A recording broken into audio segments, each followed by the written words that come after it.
తెల్ల దుస్తులు వేసుకోవడం వెనుక ఏమైనా ప్రత్యేక రీజన్ ఏమైనా ఉందా, లేకపోతే అదేం లేదు సార్.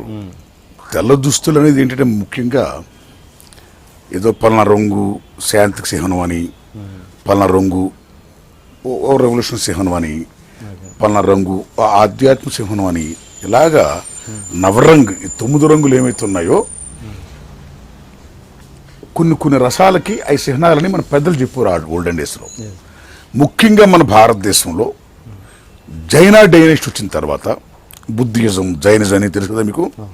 సో జైన్స్ వాళ్ళ పాపులేషన్ బాగా పెరిగిన తర్వాత వర్ధమాన్ మహావీరుని బాగా చాలా చోట్ల ప్రజలు పూజిస్తున్న దశలో వాళ్ళు శాంతికి ఎక్కువ ప్రాధాన్యత ఇచ్చారండి. అంటే చీమను కూడా చంపకూడదు, ఇలాగ మన గాలి పీల్చుకుంటున్నప్పుడు క్రిమికీటకాలు ఏమైనా చనిపోతాయేమో అని ముక్కు కూడా గుడ్డ పట్టుకొని పీల్చుకునేవారండి. అంటే అంత పీస్ కోరుకునే మహానుభావులు జైనులండి. ఆ దశలో శాంతికి చిహ్నం తెలుపు అని వాళ్ళ ఫీలింగ్, మన పెద్దల ఫీలింగ్. కాబట్టి అప్పుడు ఎక్కువ మంది తెల్ల బట్టలు వేసుకునేవారు శాంతి కాముకులుగా. ఆ ఇన్ఫ్లుయెన్స్ తరతరాలుగా పడుతూ వస్తుందండి. అదే ఇన్ఫ్లుయెన్స్ నా చిన్నప్పటి నుంచి నా కళ్ళ ముందు చాలా మంది పెద్దలు వైట్ రైస్ వేసుకుంటుంటే నాకు నచ్చి చాలా మంది పెద్ద it's a symbol for piece అంటుంటే నాకు కూడా వైట్ రైస్ మీద మోజుబడి వేసుకుంటాను సార్. అంత తప్పితే ఏమీ కాదు సార్. ఎస్.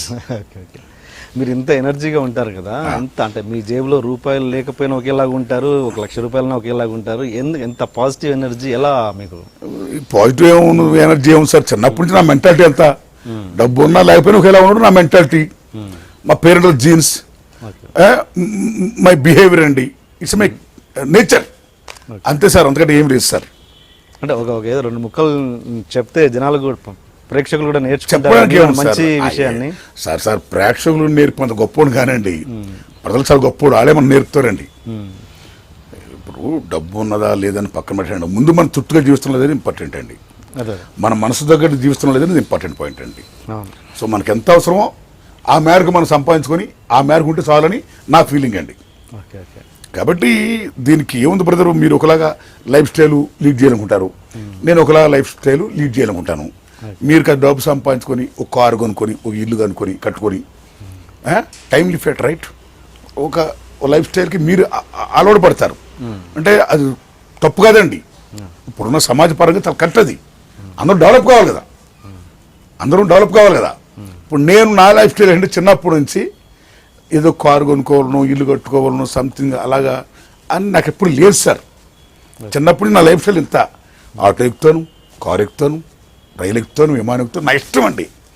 ఓ ప్లాట్ఫామ్ మీద భోజనం చేస్తాను, ఎక్కడో హోటల్లో, చిన్న హోటల్లో, 5 స్టార్ హోటల్, 7 స్టార్ హోటల్లో భోజనం చేస్తాను, నా ఇష్టం. దీనికి హద్దు లేదు బ్రదర్. ఎక్కడ నాకు అందుబాటులో ఏముంటుందో ఆ రకంగా ఉండడమే నా లైఫ్ స్టైల్ అండి బ్రదర్.